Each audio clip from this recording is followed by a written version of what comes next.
Social media तुम्हें कुछ bye करने पर ट्रिक कर सकती है, लेकिन क्या वो तुम्हें अपना जेंडर बदलने पर मैनिपुलेट कर सकते हैं? क्लोई कोल इसका एक बेस्ट एग्जाम्पल है। सोशल मीडिया और कम्युनिटी के इन्फ्लुएंस में आकर उन्हें अपना ट्रांजिशन किया था, यानी फीमेल जेंडर से मेल जेंडर में जाने के प्रोसेस को स्टार्ट किया था।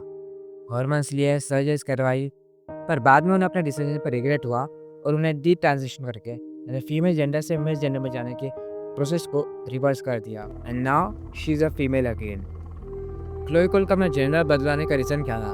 क्योंकि ये डिसीजन बहुत बड़ा था and this is where comes brain washing. पर ये होता क्या है?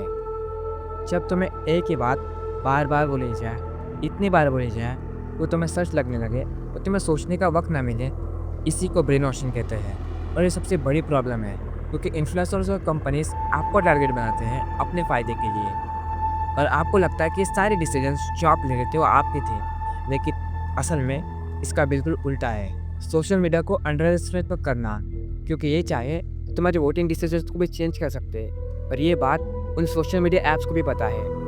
अब सवाल आता है कि कैसे पता करें तुम ब्रेन वॉश्ड हो। चलो उसका सॉल्यूशन निकालते और एक्सपोज करते हैं सोशल मीडिया ब्रेन वॉशिंग को। सोचो तुम्हें कोई चीज़ पसंद नहीं थी, लेकिन वही चीज़ तुम्हें किसी सेलिब्रिटी के पास दिख जाती है, तो उस चीज़ को खरीदने के लिए तुम 80,000 तक देने के तैयार हो जाओगे। हाल ही में लाबुडू डॉल जिसका ट्रेंड चल रहा था, लोग इतने पागल हो गए कि उस $30 के डॉल को खरीदने के लिए लोग $300 देने के लिए तैयार हो गए, और कभी तो प्राइस $1,000 तक भी पहुंच गया था, क्योंकि सिर्फ ये डॉल सेलिब्रिटीज़ के पास दिख गई, दुकानों के बाहर लाइन लग गई, कंपनी का ओनर बिलियनर बन गया और जनता पागल बन गई। स्टैनली कंपनी के इस ना बिकने वाली बोतल जो कंपनी ने मैन्युफैक्चर करना बंद कर दिया था, जब ऐसी बोतल इन्फ्लुएंसर्स प्रमोट करेंगे तो बिकनी तो थी, और जब सेलिब्रिटीज़ इस बोतल के साथ जिम जाते वक्त दिख जाएंगे, और वैसे भी रिपोर्टर्स का पीछे छोड़ने वाले थे, बस जनता को दिख गई सेलिब्रिटीज यूजिंग दिस प्रोडक्ट, और बस लोगों ने कहा चलो ले लेते हैं स्टैनली कप। एक खास रियलिटी बताता हूँ, किसी भी इन्फ्लुएंसर पर विश्वास मत करना, चाहे वो मैं भी क्यों ना हो, क्योंकि इन्फ्लुएंसर कितना भी कहे कि इसका पैशन है, उसका एंड गोल ये रहता है कि वो कैसे पैसे कमाए, चाहे कोई स्पॉन्सरशिप करके, चाहे कोई कोर्स बेच के, या फिर सपना 11 जैसे बेटिंग ऐप्स को प्रमोट करके। पहला सवाल आता है कि आप कैसे पहचानोगे कि आप ब्रेन वॉश्ड हो? अगर तुम्हारे थॉट्स या डिसीजन तुम्हारे मन से नहीं आ रहे, सोशल मीडिया की फीड से आ रहे, तो समझ जाओ कि तुम ब्रेन वॉश्ड हो, क्योंकि वो थॉट्स या डिसीजन तुम्हारे मन के नहीं है, वो सोशल मीडिया के हैं। इसे एक एग्जाम्पल का समझते हैं। अब मैं आपसे सवाल पूछता हूँ कि सिगरेट पीना सेहत के लिए सही या नहीं? आप में से बहुत लोग कहें कि नहीं, सिगरेट पीना सेहत के लिए सही नहीं है।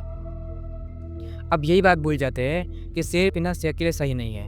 अब मैं आपसे फिर से दूसरा सवाल पूछता हूँ कि सिगरेट पीना कूल लगता है या नहीं?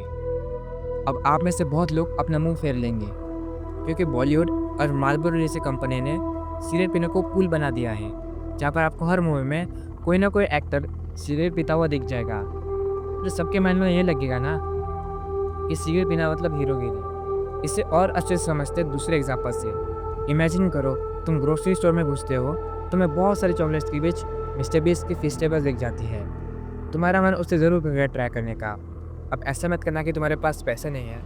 अब मैं ये नहीं कह रहा कि मिस्टर बीस्ट की फेस्टिवल्स अच्छी नहीं है, इसीलिए क्योंकि यूट्यूब पे आपको हर जगह मिस्टर बीस्ट ये कहते हुए दिख जाएगा कि फेस्टिवल्स हर्शीज और बाकी चॉकलेट से अच्छी है। Jimmy, do you actually think that Hershey's is disgusting? Yes, yes, yes, yes, yes, yes. 10,000 times more yes.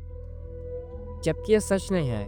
मैंने रिसर्च करके देखा तो ये पता चला कि फेस्टिवल्स भी नॉर्मल चॉकलेट जैसे टेस्ट करती है। दूसरा सवाल आता है कि हम ब्रेन वॉशिंग से कैसे बच सकते हैं, और मैं आपसे कहूँगा कि हम ब्रेन वॉशिंग से नहीं बच सकते, क्योंकि वहाँ हमारी सराउंडिंग ऐसी डिज़ाइन की गई है जहाँ पे हम हर वक्त ट्रैक किए जा रहे हैं। मैंने प्ले स्टोर पर सिर्फ clash of clan game search किया, उसे डाउनलोड तो नहीं करना था, इसलिए मैं उसे बंद कर दिया, और जैसे ही मैं थोड़ी देर बाद यूट्यूब खुलता तो मुझे उसी गेम की याद आती है, क्लैश ऑफ क्लैन गेम की। फिर मेरे दिमाग में यही चलता रहा कि उस गेम को डाउनलोड करना है। बस एक सिंपल सॉल्यूशन दूंगा इस ब्रेन वॉशिंग से बचने का, और वो है अपनी अटेंशन को संभाल के यूज़ करो। बिकॉज चाहे मैं हूँ, कोई दूसरा इन्फ्लुएंसर है, या फिर कोई भी छोटी से बड़ी कंपनी है, उसे आपके अटेंशन से मतलब है। क्योंकि कोई भी कंपनी कितने भी पैसे उड़ाए अपने एडवर्टाइजमेंट में, अगर आप अटेंशन नहीं दोगे उसके एडवर्टाइजमेंट पे, तो फिर उसके पैसे वेस्ट हो जाएंगे, क्योंकि आपने अटेंशन नहीं दी। इसीलिए कहते हैं ना, अटेंशन इज टुडेज करेंसी। आजकल लोगों के डिसीजंस कंपनीज और इन्फ्लुएंसर के पास आ गए हैं just because of this social media. आप ये जो वीडियो देख रहे हो वो भी एक सोशल मीडिया है, इसीलिए संभाल के अपने डिसीजंस लो। तो बस आज की इस वीडियो को यहीं पे एंड करते हैं। अगर आपको इस वीडियो से कोई शिकायत हो तो कमेंट सेक्शन इज़ ओपन। अगर आपको ये वीडियो पसंद आती है तो फिर इस चैनल को ज़रूर याद रखना, क्योंकि मैं मिलता हूँ आपको नेक्स्ट वाली वीडियो में।